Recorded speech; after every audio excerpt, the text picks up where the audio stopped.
यो स्कुललाई अत्यन्तै माया गरी यो भव्य कार्यक्रमलाई सफल बनाउनको लागि उपस्थित हुनुहुने सम्पूर्णमा सुर्खेत लिटिल फ्लावर एकाडेमीको तर्फबाट म हार्दिक आभार प्रकट गर्न चाहन्छु।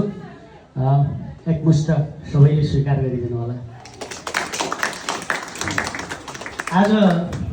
आजका दिनसम्म सधैँभरि कार्यक्रममा त्यो दोसल्ला त्यो टीका मैले लगाउने गर्थेँ र हामी यता बसेका गुरु र हामी समितिले लगाउने गर्थ्यौँ। आज हामीले तपाईँलाई त्यो सम्मान दिएका छौँ कि अब तपाईँ हामीभन्दा ठुलो भइसक्नुभयो र त्यो सम्मान गर्न लायक हुनुभयो भनेर हामीले हाम्रो दोसल्ला एउटा कसैले टीका पनि नलगाएर तपाईँहरूलाई लगाइदिएका छौँ। यो प्रति हजुरहरूले गर्व गर्नुहोला। अब यो कार्यक्रम कस्तो हुन्छ, एकदम मन छुन्छ, हार्ट टचेड प्रोग्राम हो। मनका कुरा सबै ओकेल्नु भयो, यथार्थता बाहिर ल्याउनु भयो, खुसी लाग्यो सबैका कुरा सुन्दा। तर अब तपाईँ दुईटा चिजले काम गर्नुहोस्, मनले मात्रै काम नगर्नुहोस्, बुद्धि लगाइहाल्नु होला।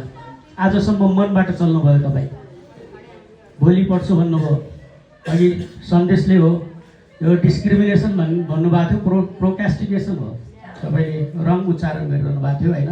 अब आजबाट चाहिँ प्रोकास्टिनेसन भनेर सम्झिनु होला, डिस्क्रिमिनेसन होइन, भोलि गर्छु भन्ने बानी होइन। त्यस्ता बानीहरू छोड्नु होला। प्री नर्सरीदेखि आज कक्षा 10सम्म यहीँ पढ्दै आउनुहुने अब सुस्मिता, छाया लगायत शिशिरहरू सबैले जुन एउटा वृत्तान्त यो स्कुलको कथा भन्नुभयो, आज हेर्दाखेरि 10औँ 12औँ वर्ष बितेको मैले पनि पत्ता पाएको छु। तपाईँहरू प्री नर्सरीदेखि 10सम्म आएर पनि आज एक हिसाबले यदि चाहिँ ठुलो समारोह हुन्थ्यो भने म तपाईँहरूलाई काला टोपी लगाएर दीक्षित गरेर पठाउँथेँ।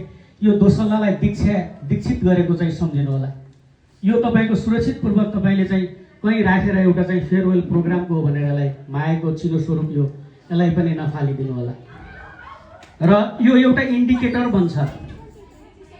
द्रौपदीलाई दुनियाँले बेइज्जत गर्दाखेरि द्रौपदीले एउटा त्यो बेला चाहिँ बाचा गरेकी थिइन् सबैसँग। दुर्योधनहरूले उनको बेइज्जत गर्न खोज्दाखेरि जुन दिनसम्म म न्याय पाउँदैन तबसम्म म कपाल कोर्दिनँ भनेर उनी सधैँ जिन्टा छुरिरहन्थे। र एक दिन लास्टमा पाण्डवहरूले न्याय पाएर त्यसका दिनदेखि बल्ल कपाल कोर्न सुरु गरेको। विद्यार्थीसँग एउटा इन्डिकेटर हुनुपर्छ, त्यो तपाईँहरूसँग तयार हुनुपर्छ। बिना इन्डिकेटर छ भने काम छैन। आजसम्म गर्नुभयो सबैले होइन, सबै चिजमा तपाईँहरू एक राम्रो हुनुहुन्छ।